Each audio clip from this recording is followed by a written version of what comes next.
Hey everyone, Coach Investor back to another guest on the channel. This time it's Hans Nelson. You've probably seen him already on his own channel, on X, or on other channels as well, such as Brighter with Herbert, Farzad talking about Tesla. In this video, we are going to talk about Tesla, Elon Musk, some risky parts as well. It's not going to be all positive stuff. We're talking about some risk attached to it, some negativity attached to EVs as well, political tensions, what we'd like to see X, the platform, become, some other aspects as well. Timestamps will be down in the description below. As always, if you enjoy this type of videos, leave it a thumbs up, subscribe if you have not. Now, without further ado, enjoy. So, let's first start with who Hans Nelson actually is, why he chose to invest in Tesla. Yeah, well, thanks for being here. I've actually spent quite a bit of time watching your channel kind of early on in my investing career, and so I have been aware of and appreciate your content for a long time now. I originally, so I went to school and I got a degree in mechanical engineering, and so I have that background. And then I started managing my own retirement funds in about 2012. And I came from a background of trying to invest in a way that Dave Ramsey would recommend. Mhm. My wife and I went through Dave Ramsey when I was younger, really before we got married, and that was a great thing for our relationship and kind of a good thing for our financial intelligence and independence. Um, and so as I did that, decided, hey, I'd like to dabble a little bit just in some single stocks. And so, I had a very balanced portfolio of domestic and international and growth mutual funds. And, the performance on those was okay. It wasn't great. And, but I knew that I really liked Google, and I had never invested in Apple. I was not a fan of the way that Steve Jobs really tried to micromanage the user experience and not allow users to use the product in ways that the users wanted. He wanted them to use Mhm. them in the way that he wanted. And so I didn't get the whole Apple thing, but Google made sense to me, and so I bought a little bit of Google, and it didn't take very long before that stock tripled and became a very large. It started out as a very small portion of the portfolio and became a much larger portion. Um, and so that was kind of the initial seed that gave me the bug for, hey, maybe investing in tech is something that I can do. At that point in time, I feel like it was mostly luck, but I realized that it could far outperform mutual funds, and I decided that hoping for 12% CAGR was not something that really interested me, and I thought that I Mhm. could get a lot better. And so then I, over time, I think I read The Innovator's Dilemma by Clayton Christensen while I was working as a manager. And that also kind of gave me a whole new paradigm to look at tech investing. And then um, that led me then to Kathy Wood, and Kathy Wood led me to both Tesla and Bitcoin. Um, and so that was kind of the initial impetus. And um, the more that I researched both individual stock picking, the more that I researched Wright's law, the more I became convinced that Tesla was really a pretty game changing company overall. And I think that was around the time that I was watching a lot of Galley from Mhm. Hyperchange in 2017, 2018. I think I found your channel maybe somewhere 2018, 2019. Um, and I started to sell off most of all my mutual funds and convert, not entirely, but primarily to individual stocks. And it was mostly Tesla and then a few other small individual positions. I did also hold, a pretty decent sized position, I think, in some ARC ETFs as well. And that was kind of how I got into it. And then the more time I've spent researching the topic and innovative or yeah, disruptive innovation over time, the more my conviction has grown. Okay. So if, let's say, we were in an elevator, how would the elevator pitch look like for a company like Tesla? And I'll explain later on why I'm asking this. Mhm. Yeah, so I think Peter Lynch puts it really well when he said that, his greatest mistakes in investing was not knowing the inning that the game that he was in was playing. And so he sold off Home Depot in the second inning, and he missed out on far more gains because he got a quick double or a triple on his investment. And then he was satisfied with that and he sold off. And it went on to then, continue to run for a long, long time. Um, and so he says, the most that you can lose in a single stock is 100%. And I've done that. But that 100% loss was tiny in comparison to the missed gains that he could have had on some of those investments that he knew them, like he saw the opportunity. And so when I look at Tesla, that's the story, is that know what inning you're in. And right now we are still very early in the overall game, that they have managed to create a culture at Tesla that operates like a skunk works. The amount of things that they're able to get done, the amount of problems that they're able to solve, the freedom with which individuals have throughout the company of over 100,000 people to do the thing that moves the business forward towards the mission on a day-to-day basis without managers getting in the way, without all the bureaucracy.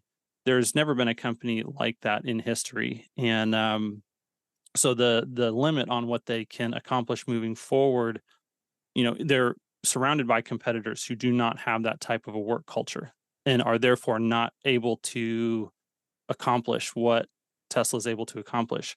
And then you also take that and marry in Kathy Wood's theme of just overlapping themes of disruption, that they're at the right place at the right time for the AI revolution that is happening.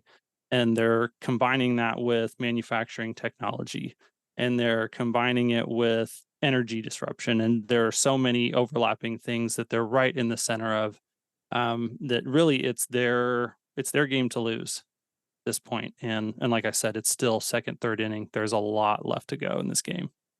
Yeah. So before we're going into the fourth, fifth, sixth inning for Tesla, I think it is important to know which um, time we're in, because with Tesla, they're right place, right time. I'll take an example that's not really in the stock market. I think with Mr. Beast, for example, his rise Mhm. was also right place, right time. I don't think that today, counting until 100,000 on YouTube, will get the same attention that it's gotten in the last 6, 7 years. So I think that, yeah, finding those companies that are right place, right time, of course, execution is key, is extremely important. And like you said, part of investing, successful investors, there is always a part of being lucky. You're lucky you fell Mhm. on a certain company, the timing was right, and you went for it. Now, the reason I asked this is because a couple of months ago, at the start of this year, I went to a big private bank for an interview, and I was extremely surprised at how much they did not know about Tesla. I mean, they asked me a simple question: what's your best investment opportunity? So back then, Tesla was trading around $100. So I was like, okay, let me pitch Tesla. And the arguments I've gotten were the arguments you get in the comment section on X or on YouTube. It's like hmm, are these guys serious? Are they only reading the headlines? Because these were the answers I was getting. Was like, oh, supply chain issues, competition is coming, they cannot handle the volumes are going down, etc., etc. And I was,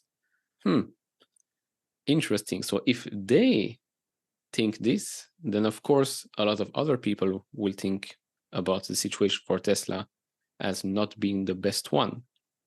And so of course the stock price was near the $100. Sentiment was horrible.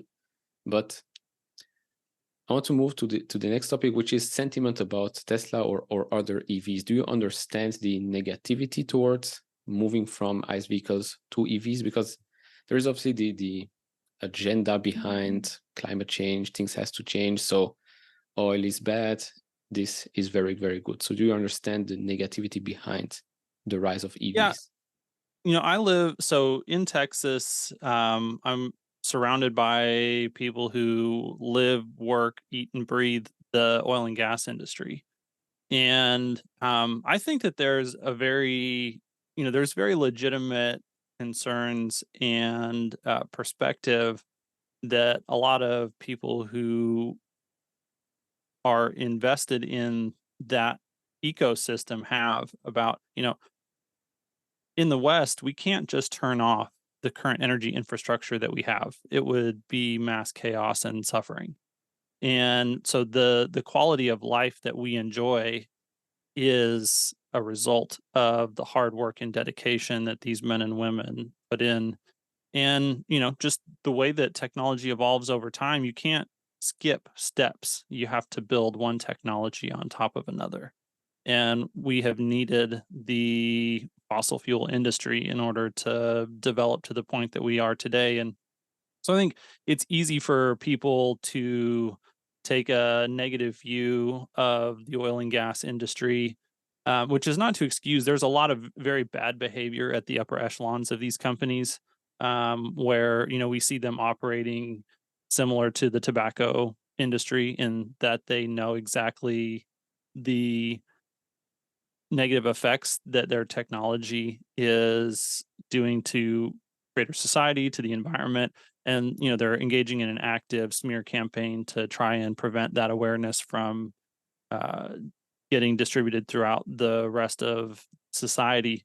Um, but that being said, there's a lot of people that our their livelihoods depend on it. Our quality of life, our standard of living still depends on that. We haven't figured out. And I think that's one of the things that I really admire and appreciate about Elon and Tesla is that they focused on fixing the economic model at the Hmm. base of things. And if we can get the economic model or transitioning to sustainable energy correct, then that transition will take care of itself. The economic forcing function will go into effect and we will transition just because it's cheaper and it's a better use of scarce resources.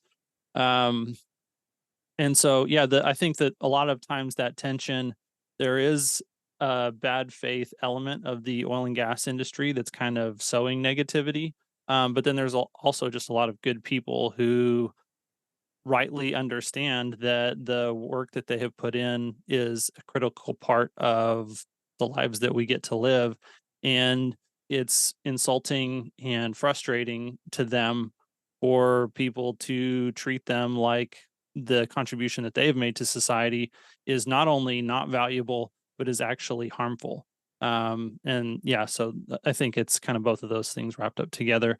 Now, that said, I think that the the fact of the matter is that due to Wright's law and the progression of technology, sustainable energy is going to be cheaper. It is the inevitable future Hmm. that ICE cars will not be cost competitive with EV cars, sometime in the next few decades. You'll cease to see any meaningful sales of new ICE vehicles. Um, and unfortunately, a lot of legacy OEM companies are going to go bankrupt in the process because they can't manage the transition from here to there. And so I don't relish that. I think that that's something that Elon also has mentioned that he doesn't want these companies to go bankrupt, but you can't stop the future. You can't stop technology from progressing. And for companies that are unable to recognize the inning of the game that they're in, GM is in the ninth inning and they're behind. It's not looking good. Um, and for companies that don't take the radical action necessary at this point in time, the game is already it. The score is 20-0, and there's just no chance.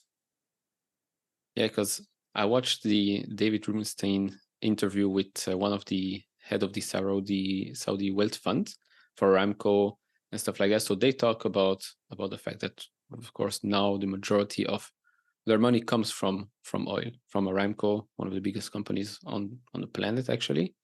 But they know what's happening in the future, so they're working at making drilling more efficient, less destructive to the planet, etc., etc. So they're taking the direction of we're still in need of this. I mean, a lot of parts around the world cannot live without fossil fuels. A lot of parts around the world do not really have access to basic electricity. So I do understand that right now there is no, oh, we're turning off the switch, let's go full electricity, sustainable energy, and we'll be fine. I think the planet will just shut down in a day if that happens. Now, you touch on obviously legacy OEMs, and right now with the UAW strike, what do you Before we think? move on for just a second, I do want to point out there is a company called Fervo Energy. The CEO is Tim Latimer, and they are developing a new, like basically um, horizontal drilling Mhm, in the United States. The technology has gotten so good that they have dramatically reduced the cost to drill geothermal wells. And this is largely dependent on the development of the polycrystalline drill bits that when you're drilling for geothermal, you're looking for hot areas, and obviously if you're drilling in very hot rock or geological formations, mhm, then that's going to be much harder on the drill bit. And so now they have these drill bits that are able to operate in that environment for a prolonged period of times without having to be changed out, and that dramatically reduces the cost. And so a lot of our oil drilling infrastructure is also getting to the point where we can use the same technology, the same workforce, the same infrastructure to begin drilling geothermal wells instead of oil wells. And so that's going to be, an exciting energy sector to watch how it progresses. And I really hope that they can um, ride down a cost curve on that as well, to where we can begin producing geothermal wells that are cost competitive with solar, wind, and batteries as well. And the great thing about geothermal is that it's a constant base load, and so you could really reduce the amount of battery storage that you need to mhm. balance your intermittent sources if you have in volume great 24/7 base load generation that's handled by geothermal. Um, and so that's another part of this whole energy transition that's exciting to see. And yeah, for people who are not aware of it, I wanted to point that out. For sure, I'll try and link it down below. It's very important that right now we know that innovation is not going to hurt the, let's say, status quo. It's actually, like you said, you can make it better, more efficient, cost effective. I mean, things will get better. I During the Oling summit, I mean, Bill Gurley's talk was amazing. I mean, regulation is the friend of the incumbents. I think we need way less regulators, way less referees, more doers, more innovators, and that's one way to move forward, to make things better. I mean, Elon Musk took it upon himself to try and electrify the whole car industry. If he wasn't there, I think we'll all be still looking at ICE vehicles being the future for this planet. But talking about ICE vehicles, they are currently, well, the big three are currently in a bit of a pickle, should I say? How do you see this going forward with the strikes? Yeah, I mean, it doesn't look good. Obviously, this has been very predictable for a long time. And I think lots of people have said that, the and this goes back to one of the reasons it's clear to me that Tesla is still in the second inning, that they have a radically different business model from all the other auto manufacturers. The level of vertical integration that they have is second to none, and scale. Um, and that business model allows them, and the growth that they have allows them to just compensate their employees with primarily stock. Is the I think the hourly wages are lower even than UAW Mhm. hourly wages. But then when you factor in total compensation, it has been higher historically. Now the UAW, what they're asking for, I think would surpass what Tesla workers make on average. But that assumes that their stock options don't appreciate dramatically, which I think is, an incorrect assumption personally. So it's hard to really compare apples to apples. But one of the things that unions do is they make it much more difficult for the company. Like the union has one set of goals and objectives and desires and interests, and those are not necessarily the same as the goals and interests and desires of the manufacturing workers. Sometimes they overlap and sometimes they don't. And they're definitely at odds with the interests of the company. And so it's just a misalignment of incentives pulling in a whole lot of directions. Whereas Tesla has very aligned incentives, and by granting their employees those stock options, and making it very affordable for them to purchase stock at discounted prices, they allow their employees to win when the company wins. And that's just a different structure. And it's an important part of why Tesla is more efficient and effective overall, is because the incentives are much more aligned. Um, yeah, I think, at this point, between the political climate, and the demands of the UAW, I think that eventually they'll come to an agreement. It's not going to be as high as the demands are now, but it's really accelerating.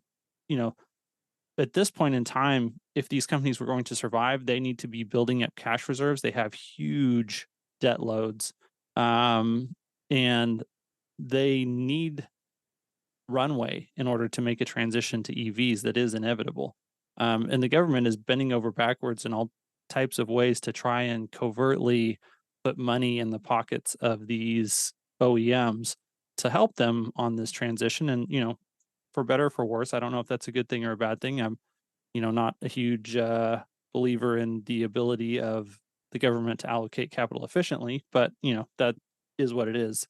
Um, but this UAW set of demands really is a cash grab on it's like, okay, if you're going to be putting money in the pockets of the OEMs, hey, Biden, we put you in office. Now we want to take the money that you're trying to give to the OEMs and put it in the pockets of the UAW. Whether that, some of that will be in the form of putting it in the pockets of the employees, and some of it will be in the form of putting the money in the pocket of the actual UAW officials. Like those guys are making a lot of money, and they'll sling mud at how much the CEOs, Mhm. Mary Barra and Jim Farley and all these people are making. But yeah, look at their bank accounts; it's not a pittance. So it's just a mess, and it makes it much more difficult for these. It's a distraction. Um, it is not a great use of resources. If those employees really want to keep their jobs for the long term, then they probably should be figuring out a way to set up compensation packages that realign incentives around making the transition. That's not at all the package that's on the table. And so it's just at this point accelerating the demise of those companies. And while, in the case of Ford specifically, they're doing a lot of things better than GM or Stellantis. A lot of companies, in fact, there are very few OEMs that are trying to transition more effectively than Ford is, but still, like, it doesn't look good. I don't know that Ford can make the transition. There are just too many challenges. Yeah, because right now the feeling I get is basically most of them are looking for short-term pay rise, and that's about it. But if someone would explain to them that, I don't know, 5, 10 years from now they'll be out of a job because, well, it's just not sustainable, I think you're right. Some of them would then think, okay, maybe the demands here are a bit ridiculous. Let's change the compensation plan, etc., because that's Hmm. also, like you said, the main difference. Tesla, the Yeah, companies, the employees, they're all aligned, same mission. The other ones are and they're just, aligned long term. Like that mhm, distinction that you made, they're aligned towards the long term future of the company, and they're not focused on the short term. And that's, I think that would be the thing that UAW members and the auto manufacturers themselves need to improve at, is looking at the long-term future of the company instead of the short term. And it seems like everyone is optimizing for the short term at the expense of the long term. yeah, 100%. And I think that's an issue when an organization, a company is more political than maybe business or financially driven. And I think we've seen this whenever unions play a big role, it's the eventual outcome. Um, but I would want to ask you about a risky part for Tesla. Where do you see where Tesla can go wrong? You see there is any risk in its future, or it's just smooth sailing now and in the years to come? Because of course, we hear each and every day negative things about Tesla, demand, competition, etc., etc. But where do you see the, let's say, option where things could go wrong? Yeah, I think there are really the biggest risk that I see is key man risk, but maybe in a different way than other people would see key man risk. Reading the biography, it was very evident that uh, Elon is the storm that he brings with him of both passion for the mission and the existential dread and the his willingness to um, just basically manufacture a level of drama in the environment directly around him in order to get people moving faster um, is, I think that's singular. I There are a lot of extremely talented people at Tesla. I don't know if anyone else there though will have that same tolerance for and ability to wield drama. And I'm not really saying this, positively or negatively as to what should happen, but Elon is able to do that in a way that really produces results in moving closer to the end goal of the mission. And so that's one thing. If he's not there, we don't have that. But then the other side of that key man risk is that his cycle of needing the drama and using the drama, I think could also pose, somewhat of a risk that he does end up eventually having a basically a breakdown, kind of like a Howard Hughes or a Napoleon Bonaparte.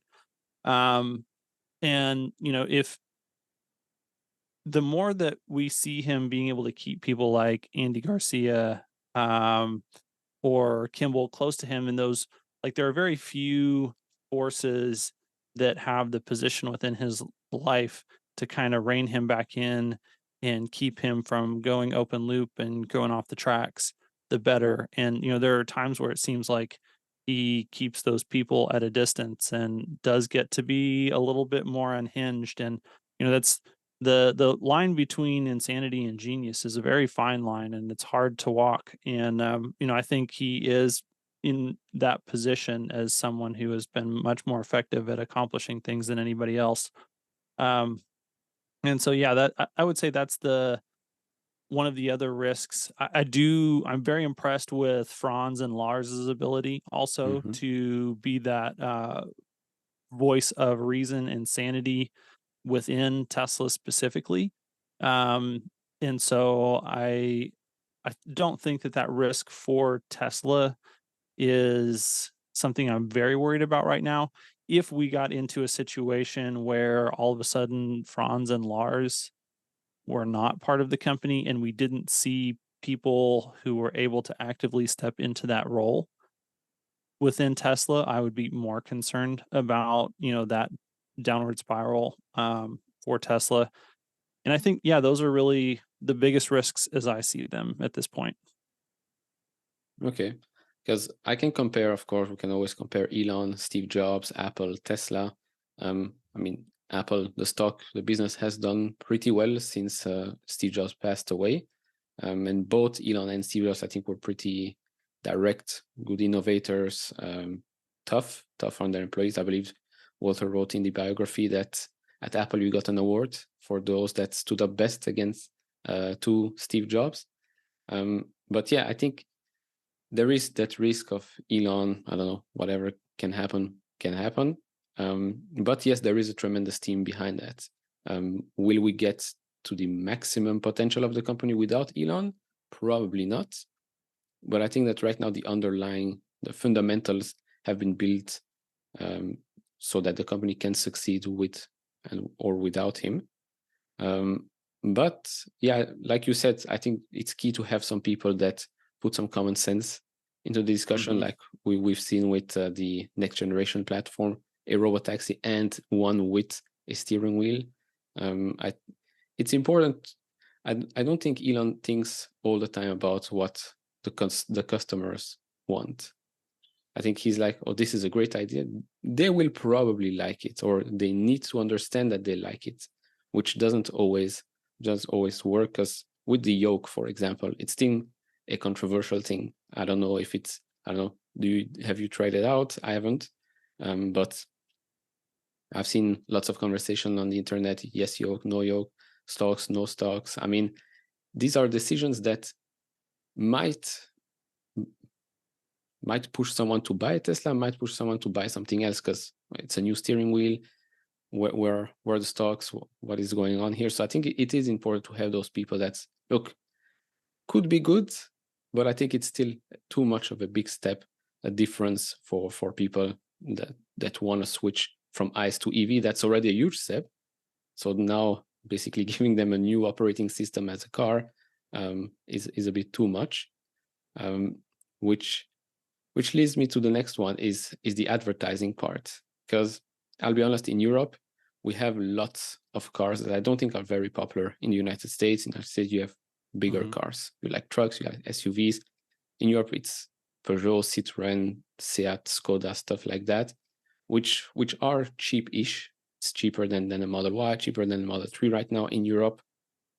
And so I do get the, let's say, commentary around advertising because there's still, even if it's the best product out there, I mean, the media machine does a great job at telling the masses that, well, EVs aren't great, Tesla blows up.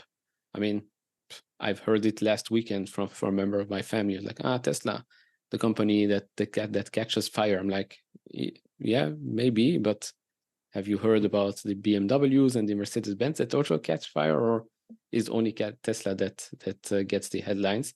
So, yeah, should they advertise? Should they not advertise? Is this a key component to the 20 million target? I On that front, I think that it really boils down to the time horizon. I would not at all argue that advertising could not be used to maximize, revenue and profits in the short to medium term, and that even doing so might be good for the company long term.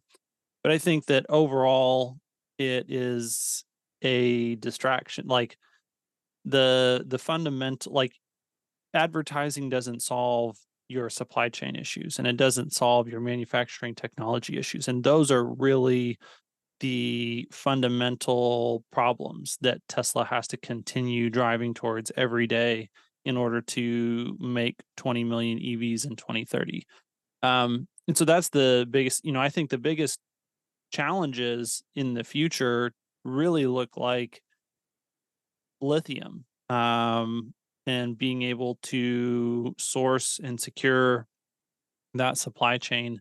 Um, and so, you know, I wouldn't be opposed to them advertising. I don't either love or hate it. I don't have strong feelings about it. I think that, like a lot of people have said, they could be selling the advertising could pay for itself right now. Mm-hmm. That it would return more revenue to the company than it would cost if they were to make it a priority. But at the same time, you have to take into account the way that Tesla has gotten to the point that they are is that they have relentlessly focused on the deep future, the long term.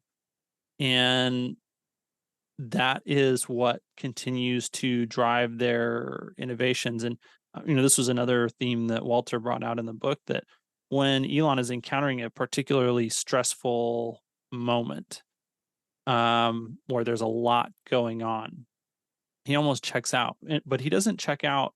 Well, he'll do two things. If he just needs to escape, he will, and he'll play Polytopia or, do something like that. But he kind of balances. He'll do that a little bit, and then he'll also just transport himself 10, 20, 30, 50, 100, 1,000 years into the future and think about, okay, what do I want that future to look like? And how do we navigate from here to that eventual future? Um, and I think that over and above anything else, that's what I want Elon to remain focused on. So I don't want any of Elon's brain cycles, honestly, to be spent on advertising. And that doesn't mean that Tesla, the company, shouldn't advertise, but I don't want Elon thinking about advertising. I want him thinking about that long term, deep future. And, it would not hurt my feelings if he could find a person who is aligned. The difficult thing for Elon is that anything that is attached to the public perception of Tesla, he wants to be intimately involved in. So I don't know if there's a way, and I think this is where you just have to kind of accept the positive with the negative in Elon. I don't know that there is a way for Tesla to advertise that Elon is not going to be spending Elon brain cycles on. And I don't necessarily think that that's a positive thing. I would love to see a Tesla where there could be a great advertising and marketing team that owned it, that did a great job with it, and that he just trusted and empowered and let them do their thing. But I just don't think that that's who he is. And since that's not who he is, I'll go back and just reiterate that I don't want him thinking about advertising and marketing. I want him thinking about how do we actually transition the world to sustainable energy, and then you know the expansion of the mission as well. That as we're looking at Optimus and AI, that whether we make another $2 or $3 billion or four or even 10 or $15 billion over the next 7 years is inconsequential to the amount of profit that can be generated between Robotaxi and Optimus. If we can impart true intelligence into machines, whether those machines be four-wheeled vehicles or bipedal robots, the thing the transformation that lends to society is so large that, you know, billions of dollars of net profits is pale in comparison. And so, yeah, I want him to think about those things and to continue to focus on them and drive the company in those directions. Okay. And for those that are watching, listening, by the way, Tesla is already trying out some advertising, as Yashu put on X. It might not be the traditional way, but they're trying it out. And I also wouldn't mind if they tried out some traditional stuff and see if something changes. But I think the big thing right now is interest rates. It's not cheap to buy a car today, to get a loan, financing, stuff like that. So I don't think now in the short term, advertising will move the needle much. In the future, maybe yes, to build up a brand. But then again, I think the Tesla brand is attached to Elon. So whether he posts memes and stuff on X, that will hurt or not hurt the brand automatically. Um, Now I do wanna touch on the future of Tesla, because we had first, second inning or something like that. Where do we go next? What's the next big thing? Of course, there's Cybertruck. I don't know when that event will happen because we're all waiting, I think, each and every day to see an announcement. But Cybertruck, that's a driving billboard for the company. But the next big thing, like you said, it's FSD, AI, robot taxi networks, and Optimus robot. Let's start with FSD. Maybe when do you think that will actually materialize, become actually a thing? I have been skeptical on their ability to roll out V12 by the end of the year this year.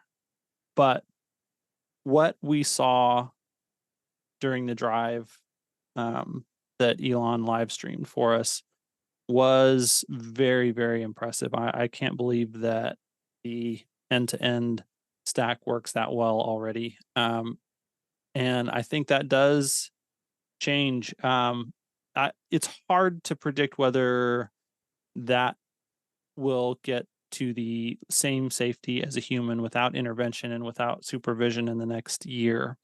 But it signals that they are on the same type of curve that DeepMind followed from AlphaGo to AlphaZero to MuZero. And what we've seen in previous, it's hard to know if this is going to scale to the real world because these games are they don't have the same number of degrees of freedom in Hmm. them as reality. But we know that they are working with a set of tools that have an unknown upper bound. And it is very, very possible that they can fully solve autonomous self-driving in the real world. And so it's an exponential curve that I think I would say within it's easier for me to quantify the percentage of it not happening in 5 years. I think it's much more likely that in 5 years we have the ability of cars to drive themselves without human supervision above the level of average safety that humans drive. Um, and so, my investment time horizons are much longer than 5 years, Hmm. and so having a large portion of my portfolio in Tesla is kind of a no-brainer just on that front alone. And then that doesn't even factor in any of the other areas that Tesla's involved in. And like you said, there's energy, there's still auto. We're still early in the game as far as we have essentially four models of cars and then the semi. Um, That's 5 I million till this day. Yeah, yep, and there's a billion vehicles on the road, and so there's a lot of the overall global fleet of vehicles left to turn over. We haven't gotten to the $25,000 vehicle yet. Those are all big needle movers. A lot of that on the auto front is I feel like is priced into the stock that Hmm. it's basically the market is assigning Tesla the majority of that market kind of moving forward, at least for the next few years. But then you get these other things. Like I would say that's really the value that is assigned by the market is all just the auto industry, and it doesn't include robo taxis, it doesn't include energy, and it certainly doesn't include Optimus at this point. And all three of those things have the potential to be much larger than the auto business. And Tesla has a proven track record of, you know, Tesla and then Elon specifically, and just the culture. Like he knows how to create cultures that take the impossible and turn it into something that's merely light. And it's like the likelihood that one of those things is not going to hit and create massive value for the stock is so small in my mind. And I think it's more likely that we get multiple of those things become massively successful than zero of them. Hmm. I agree. I think with FSD, it's just a matter of when, not if. Of course, it's been late with on many occasions, but I think we're going to get there. I don't know when. I'm one of those that don't think it's going to happen soon, meaning in the next 2 or 3 quarters, something like that. Then there is the aspect of regulation in the United States, especially in Europe, because Europe just loves to regulate, doesn't really like to innovate. But with regulation, do you think this is going to delay the progress, or do you think that they'll just see the data and see, look, drivers right now are, I mean, the death toll is rising each and every year because people are texting, they're driving under influence, and they're looking at the data that Tesla provides and like, okay, with driver assistance, with FSD, there are less crashes, so less deaths, so no brainer for us. So I think about both robotaxi and energy, kind of like so in engineering, if you're studying heat transfer, and anyone who's interacted with things in the real world, you can understand this, that if you have two items and they're close to the same temperature and you put them together, the energy flow from one thing to the other is not very much. And so if you touch something that is the same temperature as your finger, you can't really feel the Mhm. temperature. And that feeling of the temperature is a sense of the energy transfer between you and what it is that you're touching. But if you touch an ice cube or you touch a hot stove, that gap that, there's a very large temperature difference between your finger and the ice cube, or there's a very large temperature difference between your finger and the hot stove. And you feel that immediately, and you can't stop the energy from flowing from the hot item to the cold item. As robotaxi just radically transforms the economics at such a level, and also the same can be said for energy as we continue to drive down the cost of solar panels and batteries. If we can get geothermal working, those three, windmills are getting, and wind turbines, they're getting cheaper, but they're not like the Wright's law applied to wind turbines is not producing the same type of cost declines that we're seeing in batteries and in solar. And so those are the ones that are really going to drive this in my mind. But they're producing that differential in economics that basically creates a forcing function that we don't. It's hard to say, will regulation get in the way? Yes, probably, but there are going to be innovators and new business models and different ways that as that delta grows, as that gap between the economics of the current system and the next system just expands, it's inevitable that something will break it loose and that we will rapidly shift to the new model of economics. Um, and yeah, so I think that that will that will take place globally. That if you get far enough into the future, almost every nation on Earth, almost all the transportation is done by autonomous vehicles of some sort.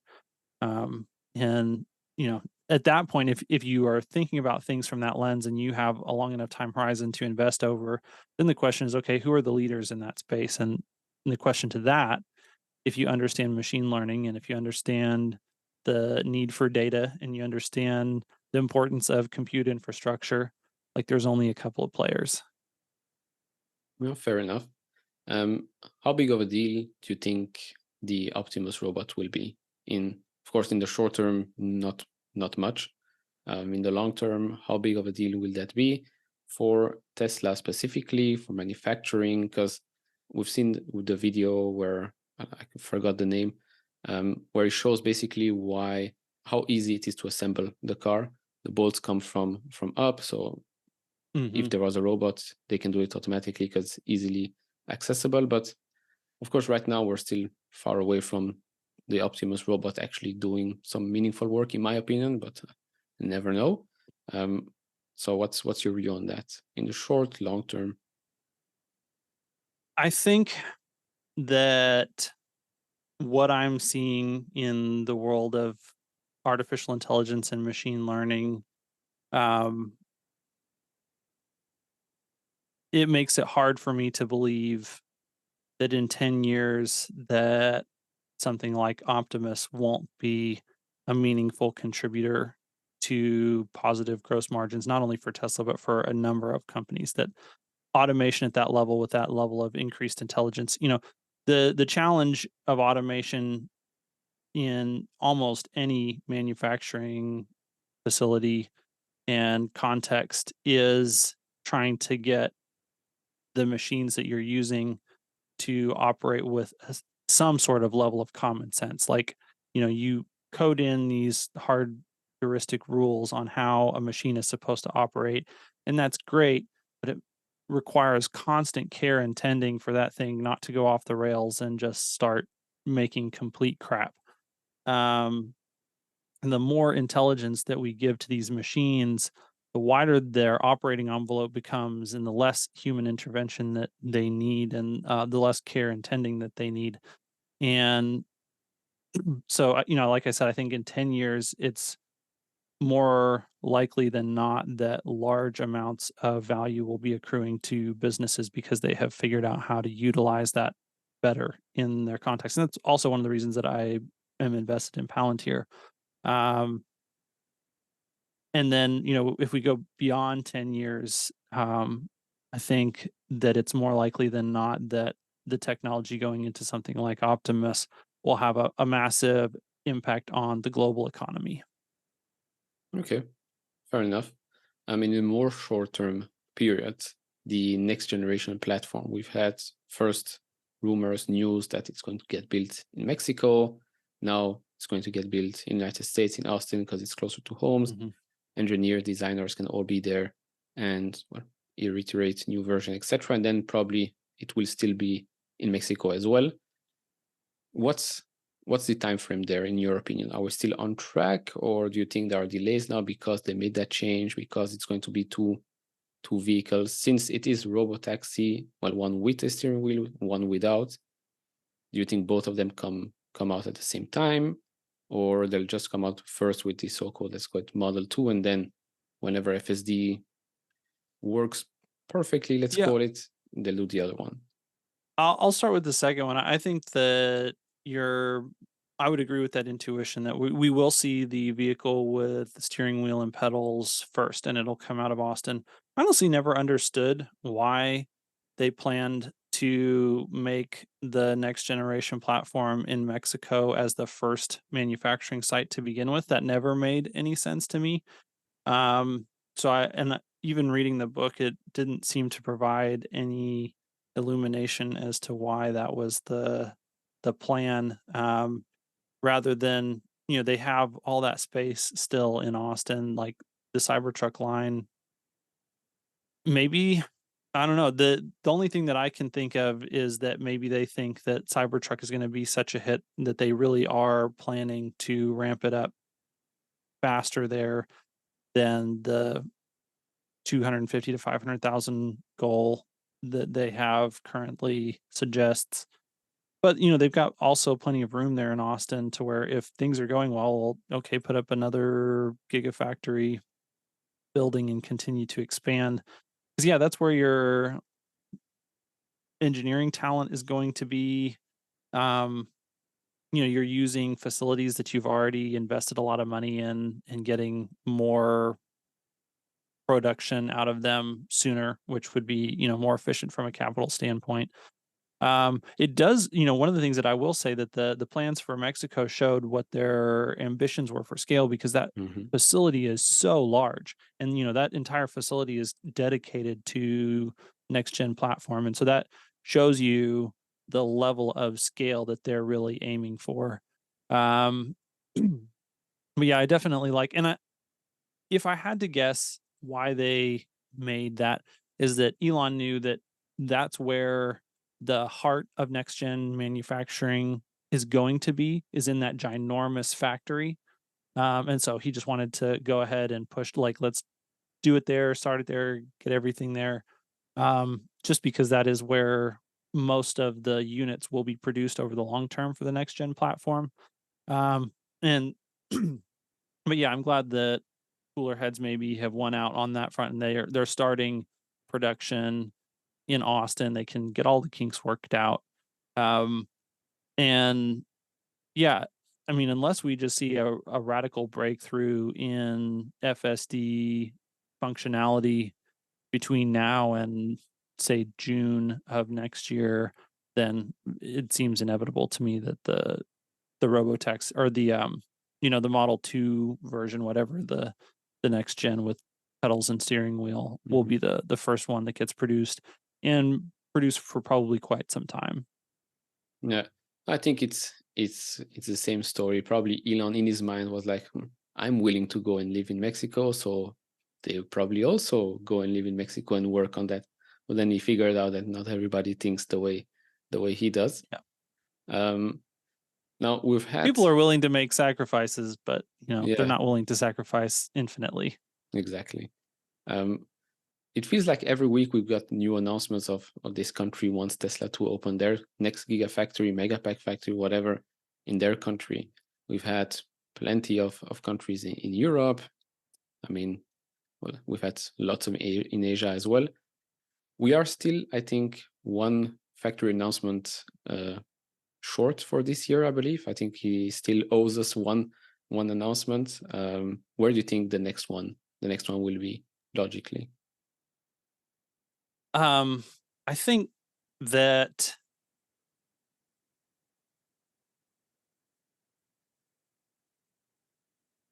the Asian Pacific region still makes a lot of sense to me.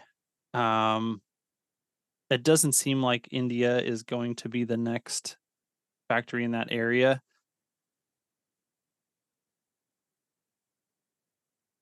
But it's hard to, I think was it South Korea that has a lot of, they have a lot of free trade agreements with a lot of nations. I think that one makes a lot of sense potentially. But if it just depends on, when they think that they'll make it into India. I don't know that we need 3 gigafactories. If we need one in India, one in China, and one in South Korea, maybe we do. It's hard to say. Um, I think whatever the decision ends up getting made, it'll be the one that simplifies the supply chain the Hmm. most and localizes manufacturing the most and serves, the largest area. And I haven't done enough research really on the markets and the different things to understand where that is. Although I will say it's probably more likely that we see another mega pack factory announcement first before we see a gigafactory announcement. Um, and I think that could be anywhere.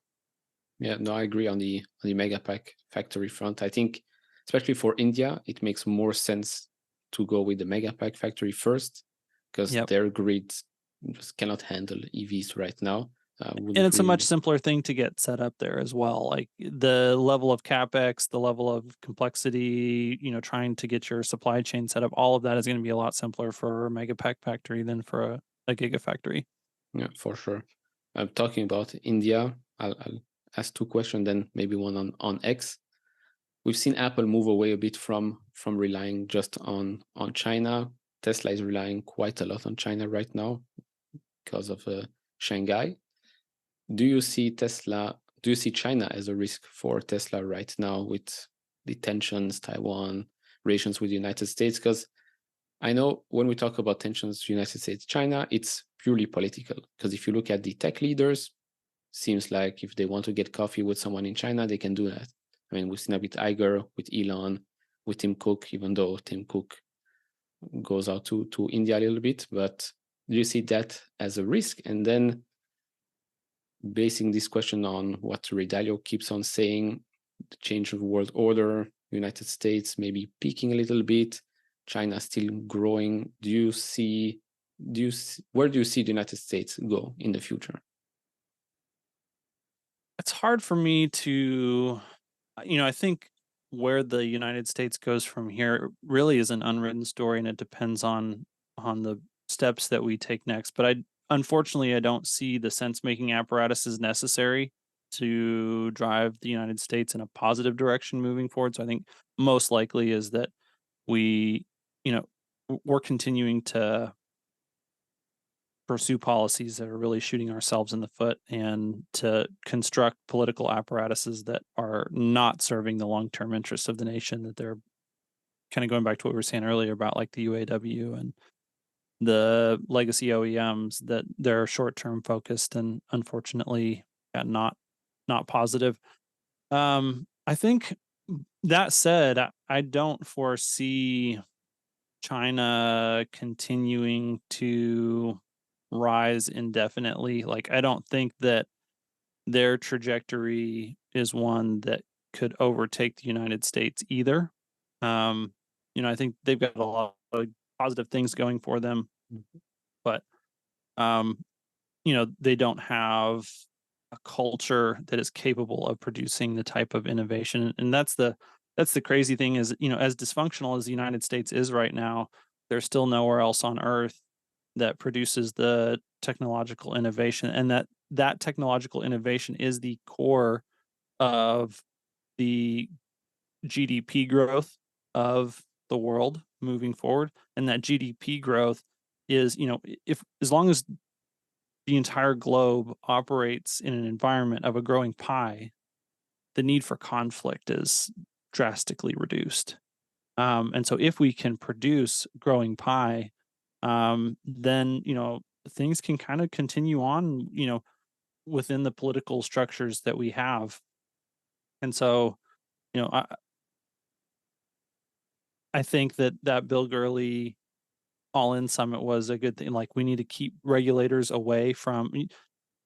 I think the AI conversation right now around safety is one of the most important things going on, and I honestly don't know how to make sense of it because on the one hand, I think we need to pursue things safely, and on the other hand, I think that messing up the regulatory infrastructure around it is a guaranteed recipe for suicide, um, because that is an integral piece. Like, we don't move forward over the next 100 years without large scale conflict, without a growing pie, and AI is the source of that growing pie. And so if we kill the goose that lays the golden egg with regulators, we basically sign the death certificate of probably millions of people, over the next 100 years, based on conflict that will inevitably arise out of, a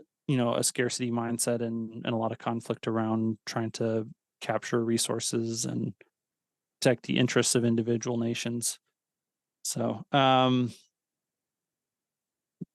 is there bring me back on the are there parts of the question that I haven't answered that you'd like me to continue to elaborate on?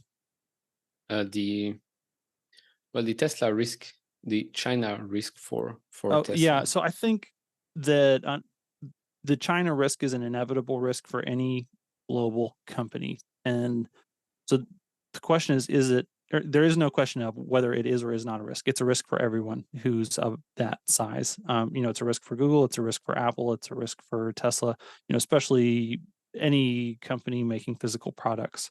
And so then the only question is, are they taking the necessary steps to mitigate that risk as much as possible?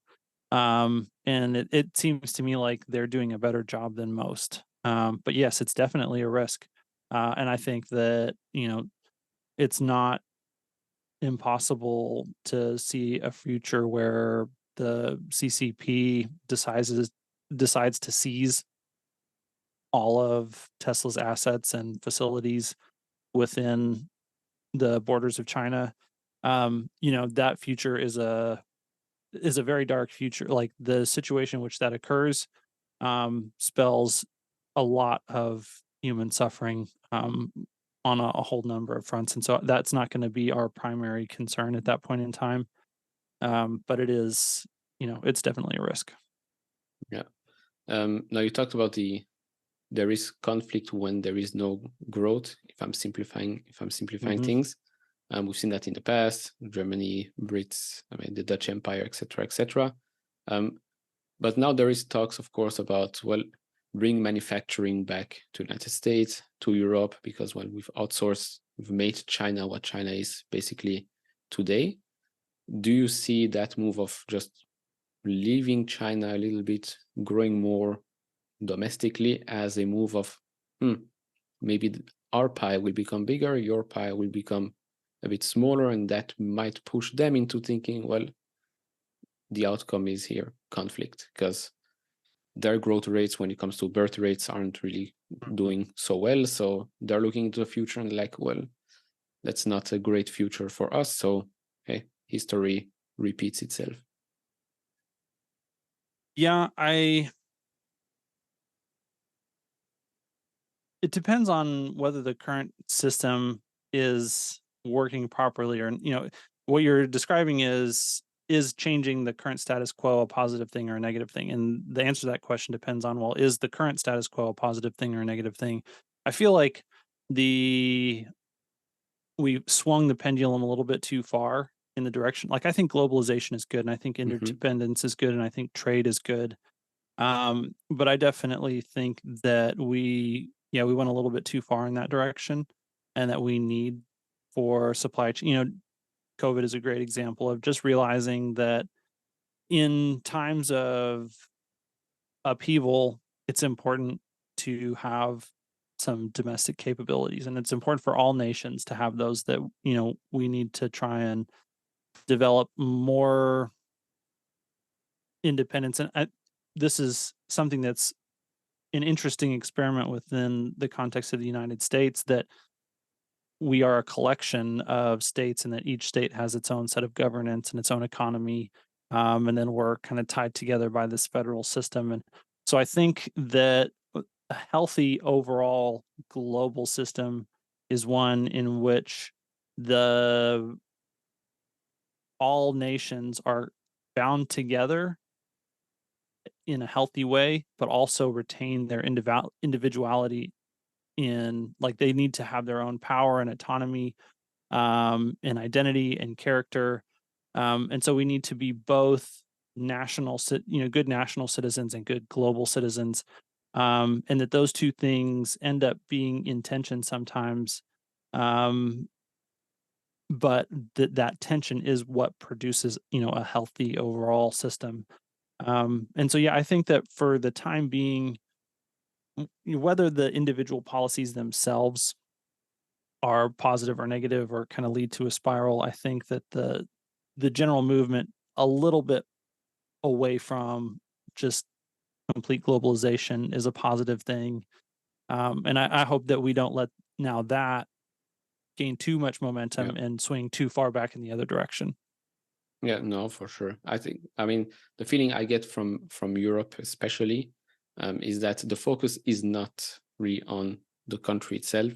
It's more about how we show ourselves to the rest of the world. So we're focusing a lot on other countries, other issues, instead of focusing our own. Our own citizens are struggling, but hey, it's, let's say, sexier to go and help someone from a third world country, which, okay, it's a good thing, but it doesn't really make that much sense because, well, you're supposed to take care of the people of your own country. Um, but yeah, It's almost like it's performance art to distract people from the lack of, taking full responsibility for the domestic issues.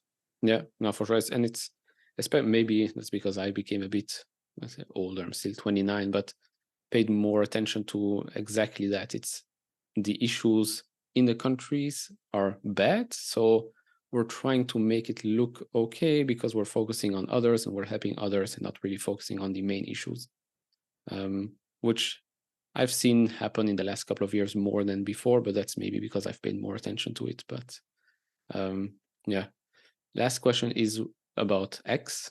Um, by the way, links will be down in the description to follow Hans on X and on Twitter, on X and on Twitter, on X and on YouTube. Still take some time to make the differentiation.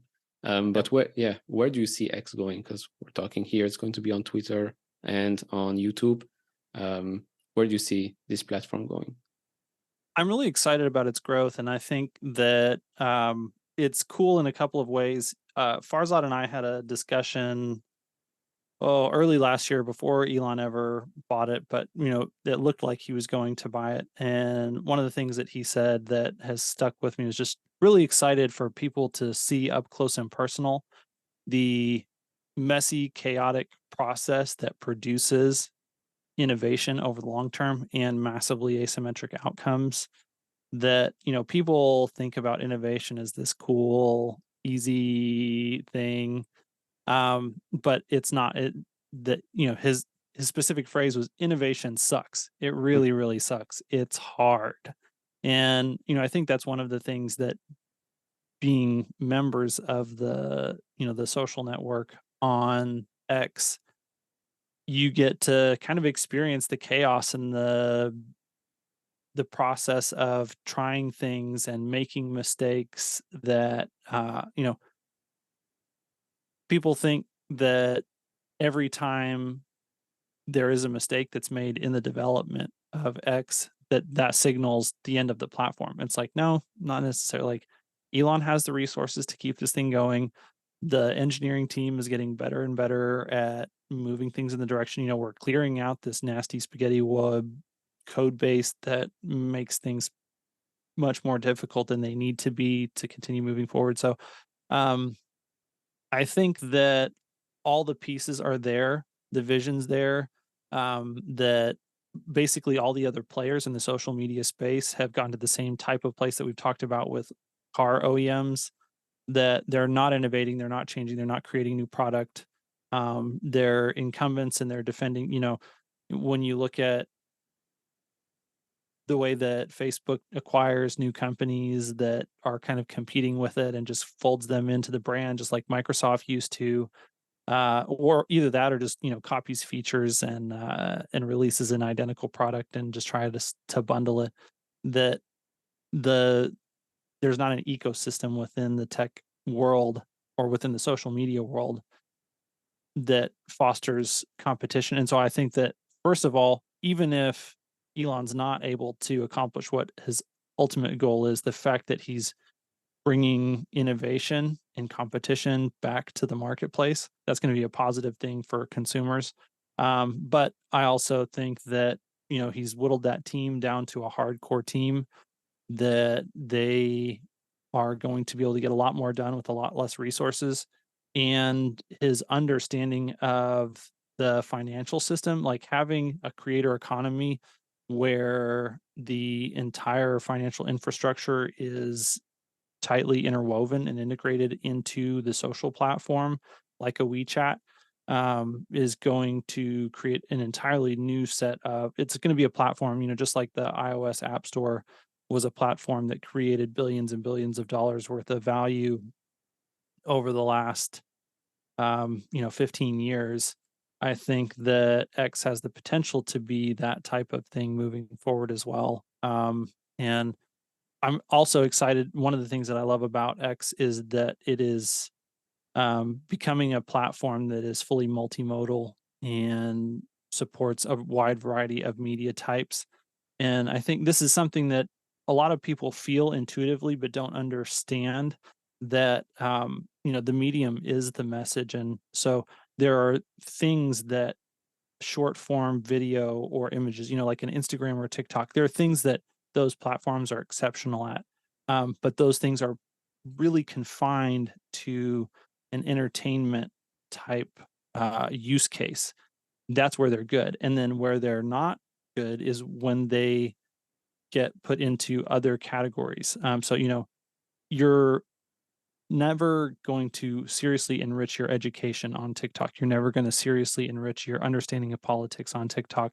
You're never going to seriously enrich your understanding of any major cultural issue in those locations. And I know that there are a lot of young people who will disagree, but that's because that's the world that they live in. They don't understand. And so you need I've loved watching podcasts and long form content kind of grow because it is this counterforce to short form, completely disconnected, incoherent narrative where you just move from this topic to this topic to this topic rapidly, and you're not able to synthesize all of that into a coherent contextual understanding of a topic or of the world.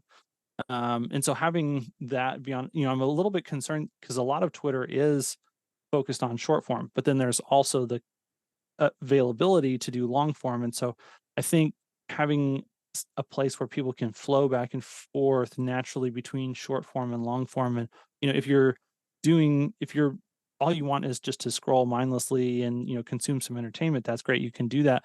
But then when that sparks something where you want to learn or you want to engage or you want to understand, that you can then move into a long form, whether it's a blog post or, a long form conversation or between two people, that dialogue is one form of long form, but then also long form, just explainer videos or, teaching on a subject, that those types of things, having all of that in one place is an exciting possibility and it's unique. There are no other platforms right now that do that under the banner of one platform. So that's one of the things that I'm really excited for, and I think it has a lot of power.